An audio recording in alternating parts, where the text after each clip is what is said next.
तो आइए चलते हैं चर्चा चौराहा, देखते हैं उन खबरों को।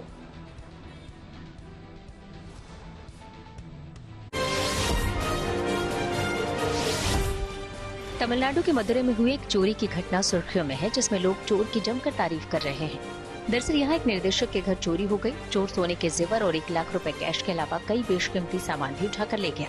फिल्म निर्देशक मणिगंदन ने इसकी रिपोर्ट भी उसिलामपट्टी थाने में लिखवाई, लेकिन अगले दिन वो ये देखकर हैरान रह गए कि चोर ने बाकी सामान तो रख लिया, लेकिन उनका नेशनल अवार्ड लौटा दिया, वो भी पूरे सम्मान और माफीनामे के साथ। उन्होंने देखा कि उनके दरवाजे पर एक प्लास्टिक का बैग लटक रहा है। उन्होंने खोला तो देखा कि उनके 2 नेशनल अवार्ड उसमें रखे थे और एक चिट्ठी पड़ी थी जिसमें लिखा हुआ था, सर कृपया हमें माफ कर दीजिए, आपकी मेहनत का वेतन लौटा रहा हूँ।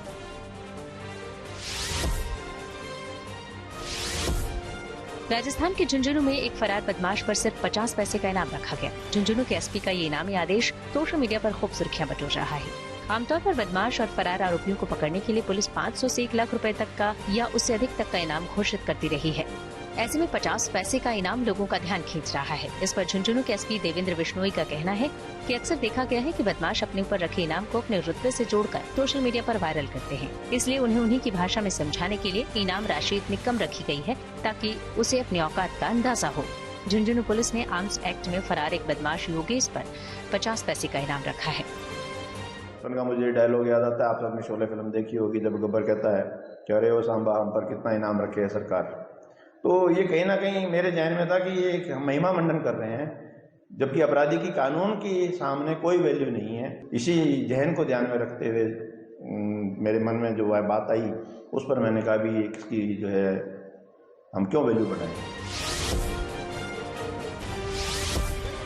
ट्रैफिक पुलिस आपको रोके तो आप या तो अपने बचाव में कोई दलील देंगे, बहस करेंगे या फिर जुर्माना भरेंगे, लेकिन बेंगलुरु में एक युवक ने जो किया वो सुर्खियों में आ गया। तस्वीरें बेंगलुरु की हैं। यहाँ ट्रैफिक पुलिस ने जब एक युवक को बिना हेलमेट यात्रा करने से रोका तो वो भागने की कोशिश करने लगा।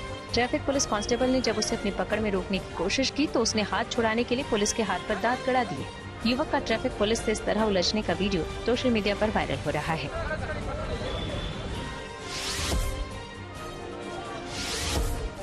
ये तस्वीरें यूपी के फर्रुखाबाद की हैं, जहां बिना दुल्हन के बारात लौटी है, वो भी हंगामा करने के बाद, और बारात लौटने की वजह बनी है ठंडी तंदूरी रोटी। दरअसल फर्रुखाबाद के शमशाबाद कस्बे में तूताराम की बेटी सुधा की शादी कासगंज के सिरौटी गांव के रहने वाले शिवन से तय हुई थी। तय कार्यक्रम के मुताबिक बारात आई, लेकिन देर से खाना खाने की वजह से खाना ठंडा हो गया।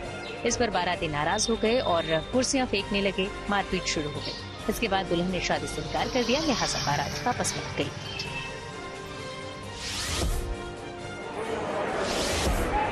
तिरुपति के श्रीकालहस्तेश्वर स्वामी मंदिर में राहु केतु पूजा में भाग लेने बड़ी तादाद में विदेशी श्रद्धालु पहुंचे। इनमें खासतौर से इटली के लोग ज्यादा थे।